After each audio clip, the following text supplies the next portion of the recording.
कि हमारे अब्दुल कलाम जो हमारे देश के राष्ट्रपति थे, मिसाइल मैन के नाम से जाना था, तो पूरा वर्ल्ड उनको जानता है, उनका स्टैच्यू बनाया गया है। वो भी किसी और धर्म से। सीतामढ़ी राघव गुप्ता के साथ इस फ्रेम में सेकेंडरी हमारे साथ है रवि वर्मा जी। आपको याद होगा चुनाव का दौर चल रहा था और सभी प्रत्याशी लगभग इस आस में थे कि नया नोटिफिकेशन कब आएगा और चुनाव कब होगा। ये इलेक्शन से पहले की बात है। आपको याद होगा कि हमने एक इंटरव्यू करा था रवि वर्मा जी के साथ में, बहुत सारी बातें हुई थी इंटरव्यू में और वो इंटरव्यू बहुत ज़्यादा वायरल हुआ था। लगभग करीब 20,000 से भी ज़्यादा लोगों ने बहुत कम समय में देखा था और बहुत सारे कमेंट्स भी आए थे। और दूसरी बार है, चुनाव खत्म हो गया, चुनाव हो गया है और नोटिफिकेशन भी आ रहा है कि शायद कैंसिल भी हो सकता है। बहुत सारे सवाल हैं जो कि लोगों के मन में है ना। लोग उसको अपने अलग अलग तरीके से, व्याख्यानों के तरीके से बता रहे हैं। रवि वर्मा से जानना चाहेंगे चुनाव से पहले का जो इनका एक्सपीरियंस था, जो कुछ कह रहे थे, चुनाव के बाद क्या हाल है, अब क्या कुछ कहना चाह रहे हैं, दोबारा साक्षात्कार कर रहे हैं आपको हम 10 सीतामढ़ी पेज पे। कैसे हैं रवि भैया? मैं तो बहुत ठीक हूँ। सबसे पहले आपको बहुत बहुत धन्यवाद कि आप फिर से मेरे पास आए हैं। एक्चुअली मैंने जो इंटरव्यू दिया था लास्ट टाइम, तो मेरा कोई ऐसा मोटिव नहीं था कि हाँ लोगों को क्या बताना है, क्या समझाना है। वो तो इंसिडेंट था कि हम लोग मिल गए थे और हम आपसे रूबरू हो गए थे। बट हाँ, बाद में मैंने देखा कि वो इंटरव्यू जो है काफ़ी वायरल हो रहा था। ओवरऑल मैंने देखा 20+ लोग देख चुके हैं और मुझे कॉल्स भी आने लगे और लोगों का मैसेजेस आने लगा कि सर आपने एक इंटरव्यू दिया है। और कुछ कैंडिडेट्स थे, बहुत लोगों थे। मुझे नहीं पता था कि लोग इसको आड़े हाथे लेंगे। बहुत लोगों ने कुछ अलग अलग कमेंट्स किया था उसके नीचे कि आपको कितना मिला है, आपने स्क्रिप्ट रटा है। भाई तो पहले तो उन लोगों के लिए, आप लोगों के लिए आदर सूचक शब्द के साथ मैं बताता हूँ कि मुझे कोई पैसा नहीं मिला और नहीं मैंने कोई स्क्रिप्ट रटा था। जो मेरे अंदर भावना था वो मैंने कहा। आप किसी पर्सन को अगर जानते हो व्यक्तिगत रूप से, तो आप उसके बारे में अगर कुछ बता रहे हो तो इसका मतलब वो नहीं कि वो पर्सन आपको कुछ देता है या दे रखा है। चलिए, बात तो ये है। दूसरी बात, राघव जी आपको बहुत बहुत धन्यवाद। शायद मैं उस इंटरव्यू के बाद जो लोग मुझे नहीं जानते थे कि मैं कहाँ से हूँ, क्या हूँ, वो लोग अब मुझे जानने लगे हैं कि हाँ ये लड़का का घर यहाँ है। तो इसके लिए आपको बहुत बहुत अप्रिशिएट और थैंक यू सो मच। और चलिए बात करते हैं चुनाव का नोटिफिकेशन। तो मैं, जैसा कि मैंने रीड किया है, मैं पढ़ते रहता हूँ कुछ चीज़ें, तो मैंने जो रीड किया है, इससे पहले महाराष्ट्र में जो चुनाव हुआ था उसको चुनाव आयोग ने कैंसिल करा दिया था, लेकिन सरकार ने उसकी अनुमति नहीं दी थी। तो हुआ क्या था कि आफ्टर इलेक्शन ये चीज़ कैंसिल हो गया था और वहाँ पर दोबारा से चुनाव करा दिया गया था। ये मैं महाराष्ट्र की बातें कर रहा हूँ।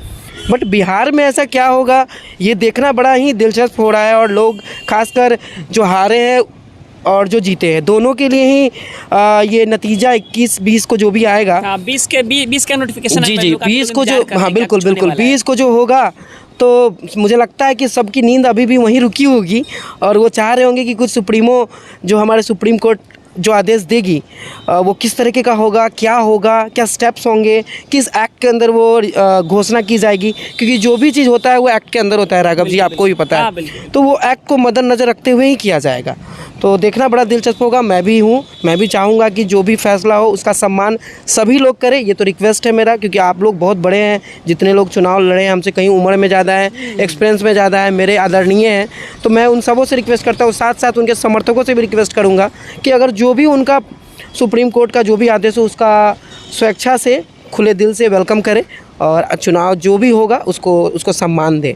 हाँ, ये एक बहुत बड़ी बात है। रवि वर्मा जी ने कहा कि 20 तारीख को सुप्रीम कोर्ट का एक नोटिफिकेशन जारी होने वाला है। इस नोटिफिकेशन में सुप्रीम कोर्ट क्या आदेश देती है, ये उन सभी लोगों के लिए, जो जीते हैं जो हारे हैं ये मैटर नहीं करता, लेकिन जो लोग चुनाव से जुड़े थे, चुनाव में इंटरेस्टेड थे, नगर निगम में इंटरेस्टेड थे, ये बहुत बड़ी बात है। अब ऐसे में सीतामढ़ी की जनता या फिर सीतामढ़ी के तमाम वो प्रत्याशी जो इस चुनावी मैदान में अपना दमखम दिखा रहे थे, तमाम दल बल के साथ प्रयत्न कर रहे थे, उनके लिए एक बड़ा सवाल है कि अब 20 तारीख को क्या कुछ होने वाला है। क्या दोबारा मौका मिलेगा या फिर जो चीज़ें अभी चल रही वैसे ही चलती रहेगी। ये भी नोटिफिकेशन था कि पटना में 13 तारीख को शपथ ग्रहण होना है। बहुत सारे जिलों के मेयर, मुख्य पार्षद, उप मुख्य पार्षद या फिर पार्षद का होना है। वह एक नोटिफिकेशन ये भी आ रहा था कि नहीं, कि 20 तारीख को सुप्रीम कोर्ट के बाद क्या कुछ देखने को मिलेगा।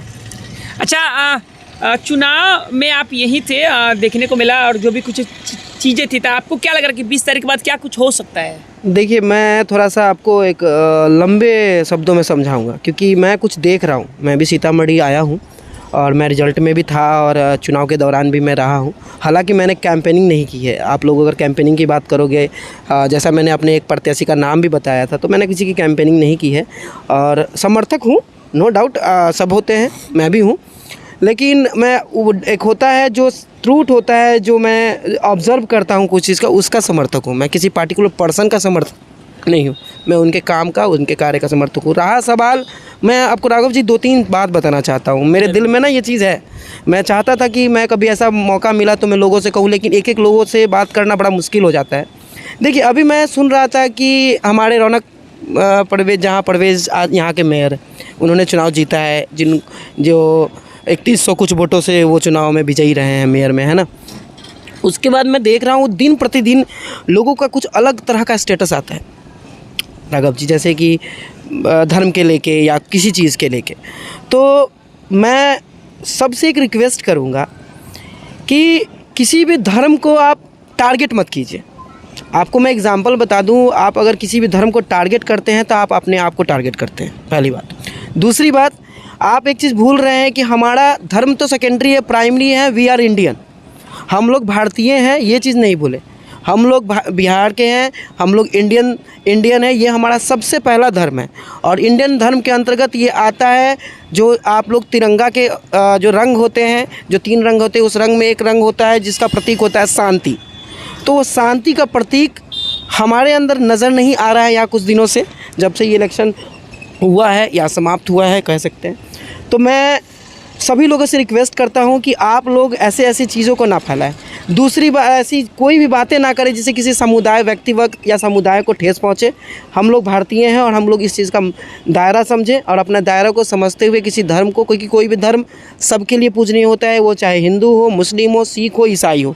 आप एक सिंपल सिनेरियो ले लीजिए कि हमारे अब्दुल कलाम जो हमारे देश के राष्ट्रपति थे, मिसाइल मैन के नाम से जाना था, तो पूरा वर्ल्ड उनको जानता है, उनका स्टैच्यू बनाया गया है।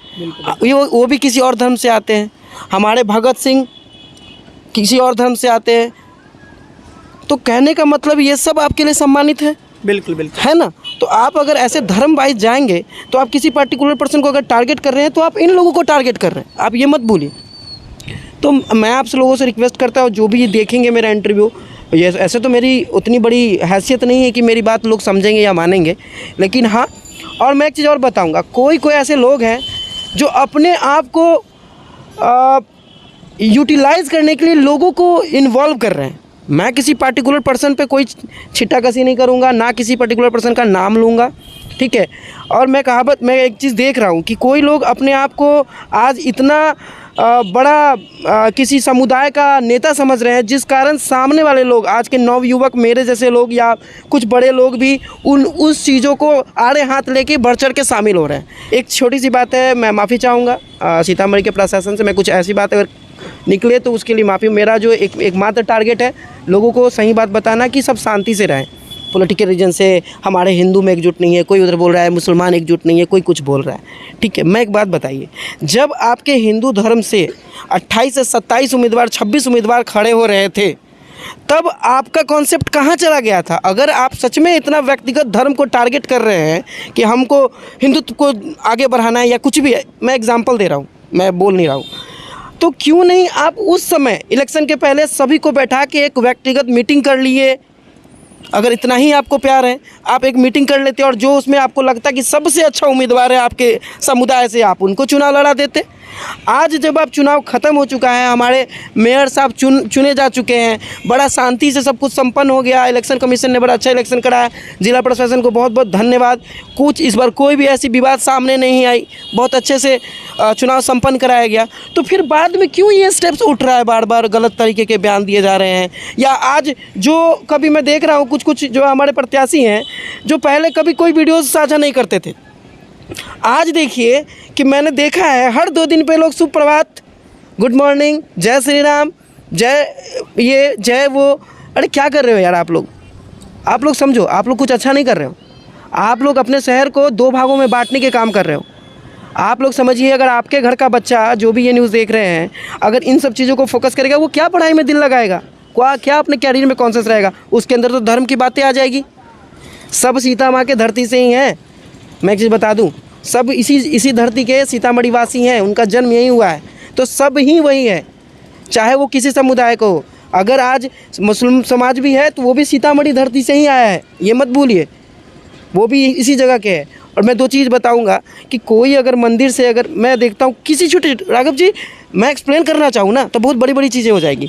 आप एक चीज़ बताइए, आपके टाउन में मंदिर है, बिल्कुल बिल्कुल, आपके टाउन में मस्जिद भी है, हाँ, मेन रोड में आता है, दोनों हमारे टाउन से। अब देखिए कैसे लोग बात को बना के समुदाय को तोड़ रहे हैं। ये आपसी विवाद को, मतलब मैं चुनाव हार गया कुछ मतों से, तो मैं आपसी विवाद को लोगों के बीच लाकर हीरो बनना चाह रहा हूँ, दैट्स इट, और कोई बात नहीं है। मैं आपको बताता हूँ, अगर एक बात बताइए कि आपके टाउन में मंदिर भी है, मस्जिद भी है, सपोज मान लीजिए कोई हमारा हिंदू उम्मीदवार चुनाव जीत जाता, उसकी रैली निकलती, बिल्कुल बिल्कुल, तो उस रैली के पीछे लोग जय श्री राम का नारा लगाता, बिल्कुल बिल्कुल, क्या वहाँ पे मस्जिद आता तो वो चुप होते? नहीं बिल्कुल, वो तो कंटिन्यूअसली चालू होता है, जहाँ तक टारगेट कुछ भी नहीं है, ये नहीं कि मस्जिद इसलिए चुना रहे, वो तो पहले से चिल्लाते आ रहे हैं। अब सेम सिनेरियो में आइए, रौनक जहाँ परवेज जीते वहाँ पे मंदिर है जहाँ पे वो रैली कर रहे हैं, बिल्कुल बिल्कुल, तो भाई वहाँ पे उन्होंने क्या किया, जो भी उनका नारा है वो कंटिन्यू रहा। तो इससे क्या निकल के आया, मतलब कि वो आपके मंदिर के सामने चिल्ला रहे हैं, ऐसा है क्या? नहीं, ऐसा बिल्कुल नहीं। तो लोगों को कैसे समझाए? अब इस चीज़ को जो हमारे कुछ लोग हैं उसको टारगेट बना के लोगों के बीच प्रकट करते हैं, इससे हमारा जो नवयुवक लोग हैं, हम लोग हैं, या हमारे जैसे बहुत सारे लोग हैं, उस चीज़ को क्या करते हैं, आड़े हाथे लेते हैं, क्योंकि गर्म खून है, मेरा भी है, आपका भी है, हम लोग युवा हैं, तो हम लोग क्या करते हैं, व्यक्तिगत रूप से लेते हैं, धर्म रूप से लेते हैं। लेकिन ऐसा बिल्कुल नहीं, ऐसा बिल्कुल नहीं है।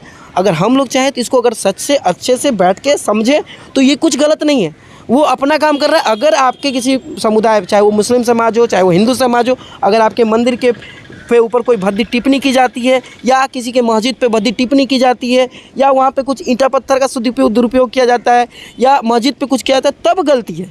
और अगर ऐसी चीज़ें हो रही तो आप प्रशासनिक सहायता कहीं ले सकते हैं, एक एप्लीकेशन आप दे सकते हैं। अगर आपको लग रहा है कि ऐसा कुछ है एग्जैक्टली, तो उसको लेकर के जिला प्रशासन को आप एक आवेदन दीजिए, बाकायदा रिटर्न में। जिला प्रशासन का कार्य है कि हाँ, सामूहिक चीज़ों को किस प्रकार क्षतिग्रस्त होने से बचा, या फिर वो समुदाय हो या फिर चीज़ें हो। अब ये चीज़ देखिए, ये चीज़ क्या होता है कि हमारे जो लोग हैं ना, उनकी मानसिकता ख़राब कर देती है, हमारे बच्चे इसमें इन्वॉल्व हो जाते हैं, हमारे मतलब बच्चे इन द सेंस कि हमारे जैसे युवा पीढ़ी इसमें इन्वॉल्व हो जाते हैं। तो ये चीज़ कहीं से इस सीतामढ़ी को बात करेंगे तो हमारा सीतामढ़ी कभी डेवलप नहीं हो पाएगा।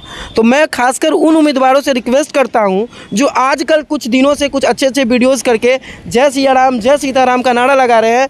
भैया आप पहले भी सीतामढ़ी में थे, आप पहले भी सीतामढ़ी के वासी थे, आप पहले भी माँ जानकी की पूजा करते थे, आपका नारा पहले नहीं दिखा।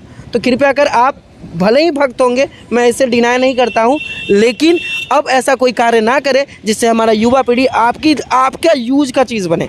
और मैं युवाओं से रिक्वेस्ट करता हूं कि आप किसी के इस्तेमाल का चीज़ ना बने। आपके पास बुद्धि है, विवेक है, आप एजुकेटेड लोग हो, आप सोचो समझो तभी जाके कोई स्टेप लो।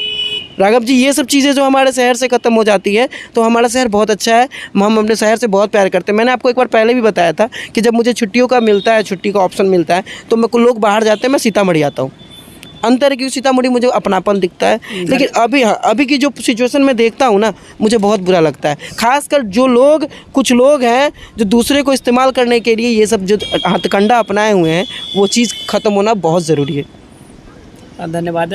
जैसे कि ये रवि वर्मा जी ने अपने शब्दों में कहा कि सीतामढ़ी में इन दिनों क्या कुछ चल रहा है, आफ्टर इलेक्शन, बिफोर इलेक्शन, बहुत सारी चीज़ें थी।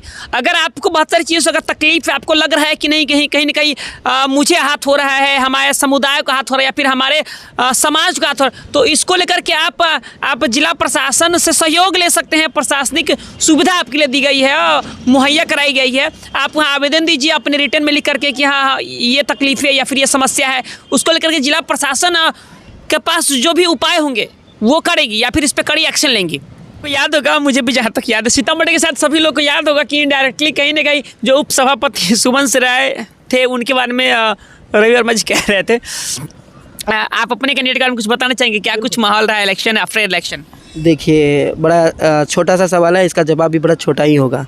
आप एक चीज़ बता दीजिए कि जैसे कि कहा गया है कि अगर आप मीडिया प्रभारी, अब मीडिया बहुत दिन, कितने दिन से चला रहे हैं न्यूज़ चैनल? काफ़ी टाइम, लगभग फिर भी 3-4 साल। 3-4 साल। अब सपोज मानिए मैं 2 महीने पहले न्यूज़ चैनल शुरू किया, क्या मैं राघव गुप्ता बन जाऊँगा? नहीं। नहीं बन सकता। एग्जैक्टली, बिल्कुल सही जवाब है, मेरा भी जवाब है। अब समझिए, जो लोग आज 2 साल से, जब से नगर निगम का घोषणा हुआ, चुनाव के बारे में पता चला कि चुनाव होने वाला है, तो जो कैंडिडेट थे, जितने भी थे, उन्होंने लगातार 2 साल अपने पैर घिसे। ठीक है। शुभंश राय जी, जैसा आप सब जान रहे थे कि किसी कारणवश जेल में थे, जैसा कि न्याय मिला और संजोग से वो 2 महीने बाद, जस्ट कुछ ही दिन बाद बाहर भी आ गए, उनको बेल मिल गया, आगे बाहर वो। अब उनके पास जो ड्यूरेशन बचा था, राघव जी, शायद आपको पता होगा, 2 महीने का, काफ़ी कम समय थे, 2 महीना। और उनकी जो वोटों की संख्या है लगभग 11,000 है, तीसरे नंबर पे है सर आप। तो आप समझ लीजिए कि 2 साल को अगर आप 2 महीने में कॉम्बिनेट कर रहे हैं, तो बच रहा है आपके पास बात 22 मंथ उन्होंने ज़्यादा प्रयास किया है और इन्होंने 2 मंथ में वो काम किया है। तो आप समझ सकते हैं, इतनी बड़ी क्षेत्र है, उसमें 2 महीने में आप 11,000 वोट ला रहे हैं और 6 राउंड 5 राउंड तक वो आगे भी चल रहे थे, जैसा कि मैंने सुना है। और एक कड़ी टक्कर के बाद जो भी कैंडिडेट विनर हुआ है या रनर हुआ है, आप सोच सकते हैं कि अगर वो 2 साल होते तो आपको ये टक्कर देखने को नहीं मिलता। बिल्कुल। ठीक है। तो आप जो कैलकुलेशन लोग कर रहा है कि हाँ ये है वो, तो मेरा भी सीधा जवाब है, ये वोट सिर्फ और सिर्फ उनके काम और काज पे मिला। क्योंकि आप देख लीजिए, कोई चीज़ को प्रूव करने की ज़रूरत नहीं होती। सपोज़ मैं अगर अपनी माँ का बच्चा हूँ तो मुझे आधार कार्ड लेके घूमने की ज़रूरत नहीं है। ठीक है। मैं भारतीय हूँ तो ये चीज़ मुझे बताने की ज़रूरत नहीं है, वी आर प्राउड टू से वी आर इंडियन। तो उसी तरह से शुभंश राय को वोट मांगने की ज़रूरत नहीं थी, उन्होंने वोट नहीं मांगा, लोगों ने खुशी से दिया। वो बहुत जगह पहुंच नहीं पाए इतने कम समय में, क्योंकि क्षेत्र इतना बड़ा हो चुका था। अगर उनके पास 2 से 4 महीना और होता, तो आपको जो चुनाव का नतीजा दिख रहा है, शायद वो कुछ अलग होता। कोई नहीं। ये सीतामढ़ी के लोग हम कहना चाहेंगे, आपने देखा है कि शुभंश राय जी ने 2 महीनों में क्या कुछ किया, क्या कुछ कार्यकाल रहा, क्या कुछ उन्होंने सीतामढ़ी को दिया।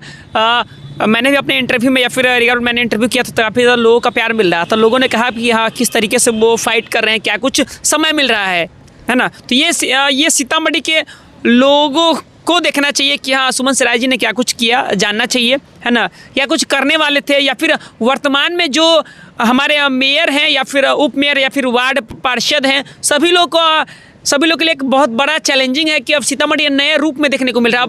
अब इस नए सीतामढ़ी के लिए, इस नए नगर निगम के लिए क्या कुछ आप बेहतर कर सकते हैं, ताकि सीतामढ़ी की जनता उसको ऐसे ही याद रखे जैसे रवि वर्मा जी ने याद रखा है। और फिर आपके बारे में भी एक्सप्लेन किया जाए कि हाँ, इस मेयर के कार्यकाल में या फिर इस उप मेयर कार्यकाल या फिर इस उप वार्ड कार्यकाल में सीतामढ़ी को क्या मिला, सीतामढ़ी की गलियों को क्या मिला, सीतामढ़ी के लोगों को क्या मिला, या फिर वो प्रशासनिक सुविधा हो या फिर सामाजिक सुविधा हो या फिर बहुत सारी सुविधा, ये सब कैसे मिला। नमस्कार, आप द सीतामढ़ी देख रहे थे। सीतामढ़ी की तमाम छोटी बड़ी खबरों को देखने के लिए हमारे साथ फेसबुक, इंस्टा, यूट्यूब से जुड़ सकते हैं। धन्यवाद।